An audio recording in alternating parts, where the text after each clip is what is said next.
உலகில் முதன்மொழி தமிழ் எங்கள் இந்தியாவில் இருப்பது பெருமை. இந்திய மொழிகளின் தொன்மையை தமிழில் இருந்து அறியலாம். உலகில் பல்வேறு நாடுகளில் மக்கள் தமிழை கற்றுக்கொள்ள பேரார்வம் கொண்டு வருகிறார்கள். நான் சொல்லல, நாட்டின் பிரதமர். நீ இங்க பாரு, நீ ஒண்ணு தெரிஞ்சுக்க, பெத்த தாயை பட்டினி போட்டுட்டு எத்தனை ஆயிரம் அன்னதானம் செஞ்சாலும் உனக்கு பலன் இல்லை. தாய்மொழி தெரியாமல் நீ எவ்வளவு பெரிய எவ்வளவு மொழிகளை கற்றாலும் நீ அறிவுகட்டவன். என்னுடைய உடன் ஒரு எஸ்போர்ட் சடன், என்னுடைய பேச்சு ஒரு எஸ்எச் ஸ்பீச், என்னுடைய பஞ்சு ஒரு எஸ்போர்ட் ஸ்பாஞ்சு, என்னுடைய கொல் ஒரு கில், என்னுடைய கட்டுமரம் உன்னுடைய கட்டுமரான், என்னுடைய நாவாய் உன்னுடைய நேவி, என்னுடைய கலாச்சாரம் உன்னுடைய கல்ச்சர். உனக்குன்னு என்ன இருக்குது? நான் போட்ட பிச்சையில் ஒரு உருவாக்கிட்டு நான் தான் பெரிய இன்டெலிஜென்ட். தம்பி, உலகத்தில் எல்லோரும் அவரவர் தாய்மொழியில் பேசுகிறார்கள். தமிழர்கள் நாங்கள் அந்த மொழிகளின் தாய்மொழியில் பேசிக் கொண்டிருக்கிறோம். ஆங்கிலம் அறிவின் பேசிக்கிற இயேசு பிறந்த 500 ஆண்டுகளுக்கு பிறகு உருவான மொழி ஆங்கிலம். இயேசு பிறப்பதற்கு 500 ஆண்டுகளுக்கு முன்பே தமிழின் தொன்மை இலக்கண நூல் தொல்காப்பியம் இருக்குது, உருவாகல, இருக்குது. என்ன ஆங்கிலத்தில் சிறப்பு வச்சிருக்க நீ? என் மொழியை நீ எடுத்துட்டா உனக்கு சொல்லல. 500க்கு மேற்பட்ட கலை சொற்கள், உயிர் சொற்களை நான் போட்டது உனக்கு. என்னுடைய உடன் ஒரு எஸ்போர்ட் சடன், என்னுடைய பேச்சு ஒரு எஸ்எச் ஸ்பீச், என்னுடைய பஞ்சு ஒரு எஸ்போர்ட் ஸ்பாஞ்சு, என்னுடைய கொல் ஒரு கில், என்னுடைய கட்டுமரம் உன்னுடைய கட்டுமரான், என்னுடைய நாவாய் உன்னுடைய நேவி, என்னுடைய கலாச்சாரம் உன்னுடைய கல்ச்சர். உனக்குன்னு என்ன இருக்குது? நான் போட்ட பிச்சையில் ஒரு உருவாக்கிட்டு நான் தான் பெரிய இன்டெலிஜென்ட்.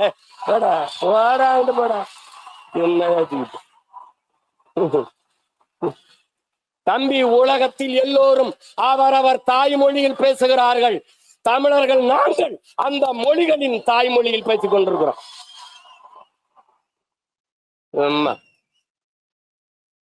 நாட்டின் பிரதமர் மாண்புமிக்க நேரா சொல்றாங்க. என்ன சொல்றாங்க?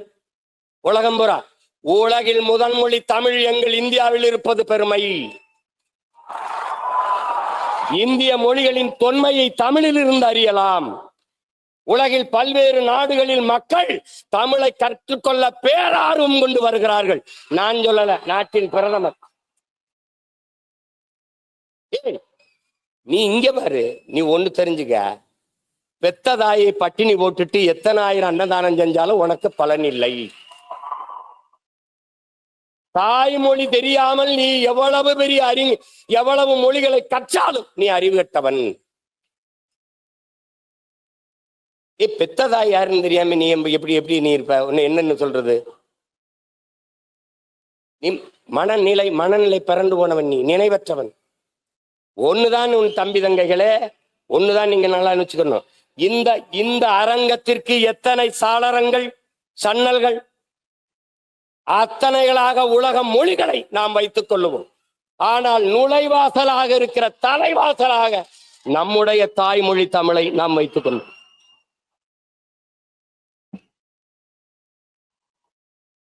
எல்லா மொழியும் கத்துக்குருவோம், யார் வேணாம். பாரதியை விடவாடா ஒரு புலவன் இருக்கான். பாரதியை விடவாடா ஒரு பாவலன். நம்முடைய பாட்டனை விடவா எல்லா மொழிகளையும் கற்றான், சொன்னான். யாமறிந்த மொழிகளிலே தமிழ் மொழி போல் இனிமையானது எங்கும் காணோம்னா, இனிதானது எங்கும் காணோம்னா. ஆங்கிலம் படிக்கிறவனுக்கு ஒண்ணு சொன்னான் பாரு. ஆங்கிலம் படிக்கிறவனுக்கு அன்னைக்கே 1921 செத்து போயிட்டான். அதுக்கப்புறம் இப்படி ஒரு தலைமுறை பைத்தியமா அலையும் தெரிஞ்ச அவன் என்ன சொல்றான்? ஆங்கிலம் ஒன்றையே கற்றார், அதற்கு ஆக்கையோடு உயிரையும் விற்றார், தாங்களே அந்நியரானார், செல்ல தமிழின் தொடர் வச்சு போனாருங்க. செல்ல தமிழ்னு போடுறான். தாய்மொழியை மறந்த இனம் சுடுகாட்டில் இறந்த பிணம். இதை நன்கு விளங்கி வச்சுக்க. நீ அதை விட்டுறாத. விட்டுறாத. இதெல்லாம் ஏன் சொல்றேன்? இந்த நிலைக்கு என் தமிழ்ச்சம் தமிழ் மீட்சியே தமிழர் எழுச்சி என்கிறார் மொழி ஞாயிறு தேவனையப்ப பாவாணர் அவர்கள். தமிழ் மீட்சியுற வேண்டும், தமிழர்கள் எழுச்சியுற வேண்டும் என்றால் தமிழ் சாகக்கூடாது. இந்த பார், இங்க பார், உனக்கு ஒண்ணு தெரிஞ்சுக்க. தாய்மொழியை பாதுகாத்த இனங்கள் கடுகாவிருந்தாலும் மலையளவு உயர்ந்து வாழும். தாய்மொழி அழிய கொடுத்த இனங்கள் மலையளவு இருந்தாலும் கடுகளவு சிரித்து வீழும். இதை நன்கு விளங்க. உனக்கு ஒரு திமிர். நீங்க பார், நீ கன்னடனா, நீ மராட்டியனா, நீ மலையாளியா, நீ தெலுங்கனா, நீ பீகாரியா, நீ குஜராத்தியா, நீ யாராவும் இரு, ஆனால் நான் மராட்டியன் என்ற திமிரோடு, அந்த திமிரோடு நீ யாரு, நான் நானா இருக்கேன். என் தம்பி சொல்றாரு, நான் இந்தியத்திலிருந்து தமிழை பார்க்கிறேன், என்னன்னு தமிழத்திலிருந்து தேசியத்தை பார்க்கிறார். நான் இன்னொன்னு சொல்றேன், நான் என் தம்பிக்கு சொல்றேன், நான் முதல்ல எங்க அம்மாவுக்கு மகனா இருக்கேன், அப்புறம் அத்தைக்கு மருமகனா இருக்கேன்.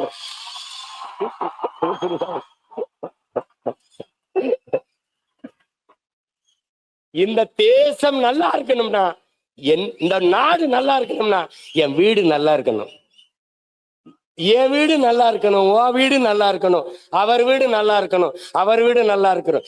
எல்லா வீடும் நல்லா இருந்தால் நாடு நல்லா இருக்கும். தட்சாலி வரான இவ்வளவுதான்.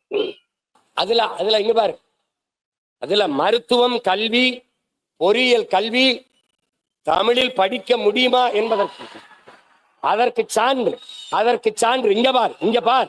ஈழத்திலே ஈழ தாயகத்தை கட்டி எழுப்பிய எங்களுடைய தலைவர் மேதகவி பிரபாகரன் அவர்கள் தமிழீழ மண்ணில் மருத்துவத்தை, பொறியியலை, சட்டத்தை தமிழிலே படிக்க வைத்தார். தமிழிலே படிக்க வைத்து பட்டங்களை பெற வைத்தார். அங்கே படித்த மருத்துவர்கள் இன்னைக்கு உலக நாடுகளிலே மருத்துவம் செய்கிறார்கள். போட்டு குழப்பிக்காத. நீ தமிழ்ல படிச்சவன் தான் அப்துல் கலாம்னு ஒருத்தன் அணுகுண்டு கண்டுபிடிச்சு வெடிச்சு இந்தியா வல்லரசு ஆயிருக்கு. யாரு?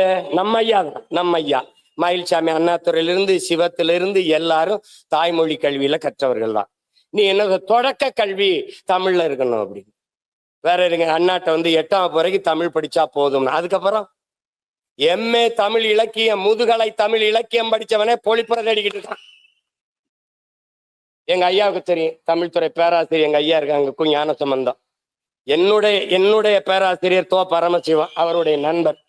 அவரை விட வரலாற்று ஆய்வறிஞனும் என்னுடைய மாணவன். நான் சொல்றேன் கேளு, முதுகலை தமிழ் இலக்கியம் படிச்சவனே பொழிப்புற தேடிக்கிட்டு இருக்கான். பொழிப்புரை தேடக்கூடாது என்று பாக்களை எழுதிய பெருமகன் நம்முடைய பாட்டன் பாரதி தான். நேரடியா அச்சமில்லை அச்சம் என்பதில்லையேன்னு வந்துட்டான். மற்ற எல்லா பாக்களுக்கும் சங்க இலக்கியத்திலிருந்து எல்லாத்துக்கும் பொழிப்புரை. அப்ப பேரங்க அண்ணா சொல்றாங்க, முதுகலை தமிழ் இலக்கியம் படிச்சவனே பொழிப்புரை தேடிக்கிட்டு இருக்கான். நீ என்னடா 8ஆப்போட நிக்கலாம்னா, தமிழ் ஒரு பெருங்கடல், நீ கரையோடு நின்னா போதுன்றியேங்கிறாரு. மதம் பரப்பத்தான் வந்தான் ஜோசப் பிஸ்கி வீரமாமுனிவன், மதம் பரப்பத்தான் வந்தான் ஜி போப்பு. இந்த மக்களோட தொடர்புக்கு தமிழில் படிச்சு பேசினா தான் புரிய வைக்க முடியும்னு தமிழ்ல கத்த தமிழின் ஆழம் அவனை இழுத்துட்டு போயிடுச்சு. அவன் தான் தேம்பாவணி எழுதுனா, இவன் தான் திருவாசகத்தின் திருக்குறளை மொழிபெயர்த்தான். தமிழ் மாணவன் இங்க உறங்குறான்னு சொல்லிட்டு போனா, இங்க பேசிய ஒரு தங்கச்சி சொல்லுது, என் மொழியில் இல்லாத என்ன இருக்கு உலகத்திலே, உன் மொழியில் பாரு. இங்க கிறிஸ்தவத்துக்கு வேணுமா தேம்பாவணி, இஸ்லாத்துக்கு வேணுமா சீராபுராணம், இந்துக்கு வேணுமா எது ராமாயணம் கம்பராமாயணம், வேற எதுக்கு பௌத்தத்துக்கு வேணுமா எழுதினவனே சிலப்பதிகாரத்தை எழுதினவனே அவன் சமண துறவிதான். பௌத்தத்துக்கு வேணுமா மணிமேகலை, சமணத்துக்கு வேணுமா சமண துறவி இளங்கோடி எழுதிய சிலப்பதிகாரம். எல்லா சமயங்களுக்கும் தமிழில் காப்பியம் இருக்கு, இலக்கியம் இருக்குன்றால் உலகில் ஒரே மொழியில் தான் இருக்கு. மற்ற மொழிகள் எல்லாம் உலகில் பிற மொழிகளின் துணை இன்றி இயங்க முடியாது. இந்திய பெருநிலத்திலே எந்த மொழியும் இயங்க முடியாது. இப்ப சினிமானா பிக்சர்லு சினிமாலு தான் எல்லா இடத்துலையும். ஆனால் எனக்கு திரைப்படம்னு ஒண்ணு இருக்கு.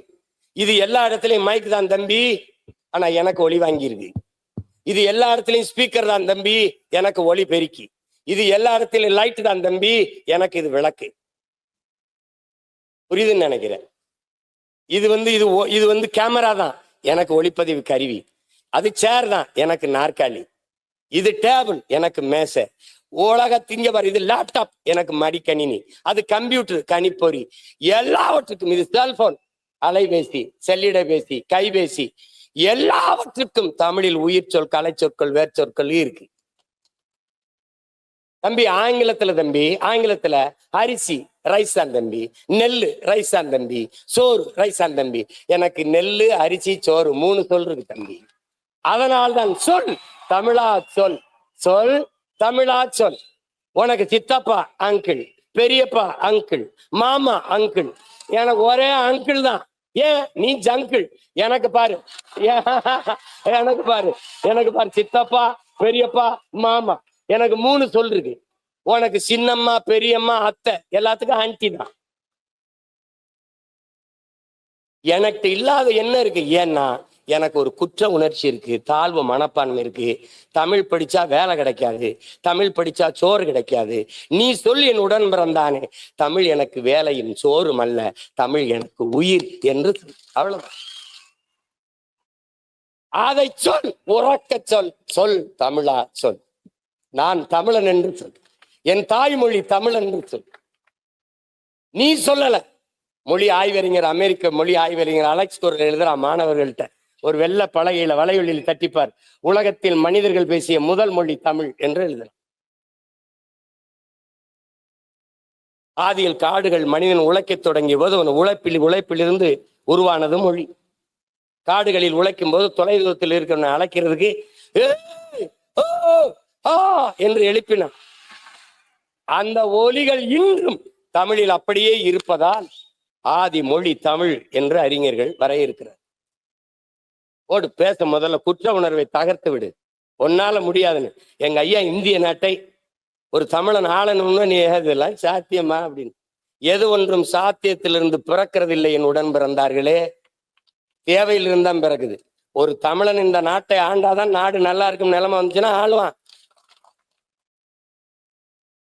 இங்க ஒரு தம்பி பேசினார், பெருந்தலைவர் காமராஜர் கிங் மேக்கரா இருந்து பிரதமரை உருவாக்கினார் அப்படின்ட்டு. அவர் லார்பூர் சாஸ்திரி அவர் தான் தேர்வு பண்றார், நேரு இறந்த பிறகு. அதுக்கப்புறம் சாஸ்திரி இறந்த பிறகு இந்திரா காந்தி அம்மையாரையும் அவர் தான் தேர்வு பண்றார். அப்ப பக்கத்துல இருக்க தமிழ்நாட்டுல இருந்து போன தலைவர்கள், ஐயா ஐயா எதுக்கு ஐயா எல்லாரையும் இவங்களெல்லாம் தேர்வு பண்ணி நிறுத்திக்கிட்டு நீங்களே நின்னாங்கய்யா? நம்ம சொன்னா போடுவான், நின்னா போட மாட்டான். சரி, நான் இவனுக்கு போடுன்னு சொன்னா போட்டுருவான், ஆனா நான் நின்னா போட மாட்டான். ஒரு காலம் வரும், அதுக்கான ஒரு காலம் வரும். தமிழ்நாட்டை ஒரு தமிழன் ஆண்டு இந்திய மாநிலங்களிலேயே மிக முதன்மையான மாநிலங்களாக கல்வி, மருத்துவம், வேலை வாய்ப்பு உயர்த்தினால் இந்திய பெருநாடு தமிழ்நாடு போல சிறந்து விளங்க என்ன செய்யலாம் என்றால், அந்த நாட்டை ஆண்ட முதன்மை அமைச்சரிடத்துல இந்திய பெருநாட்டை கொடு என்கிற நிலை உருவம். இவ்வளவுதான். இதுல போட்டு குழப்பிக்காத நீ.